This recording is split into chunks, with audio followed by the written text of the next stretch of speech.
ఇట్రారా, నీకు అసలు బుద్ధి ఉందా? మీ నాన్న ఇలా కష్టపడుతుంటే నువ్వు ఇలా గాలి తిరుగులు తిరుగుతున్నావు. అయినా మీ నాన్న ఆరోగ్యం బాగా హాస్పిటల్ అడ్మిట్ అయినాడు, నీకు ఆ సంగతి తెలుసా? మా నాన్న హెల్త్ బాగోలేదు, నాకు అసలు చెప్పనే లేదు. చెప్పుంటే చూసుకునేవాడిని కదా. ఎలాగైనా మా నాన్న ట్రీట్మెంట్ చేపిస్తాను. హలో, ఎవరు? హలో, ఉదయేనా మాట్లాడేది? చెప్పండి. మేము రమేష్ హాస్పిటల్కి ఫోన్ చేస్తాం. మీ నాన్నగారిని ఇలా హాస్పిటల్లో అడ్మిట్ చేయడం జరిగింది. నేను హాస్పిటల్కి వస్తాను, అంతలో ట్రీట్మెంట్ స్టార్ట్ చేయండి సార్. మీరు అంత తొందరగా అమౌంట్ పే చేస్తే మేము అంత తొందరగా ట్రీట్మెంట్ స్టార్ట్ చేస్తాం. నా దగ్గర ఇప్పుడు మనీ కూడా లేవు. మా ఫ్రెండ్స్ని ఎట్ట కూడా అడిగి మనీ అడ్జస్ట్ చేద్దాం.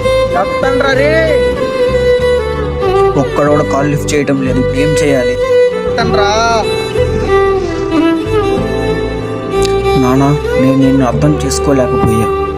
నువ్వు నవ్వుతూ నీ బాధను తెలియకుండా ఉంటాను, నువ్వు యాక్టింగ్ చేసావు నాన్న.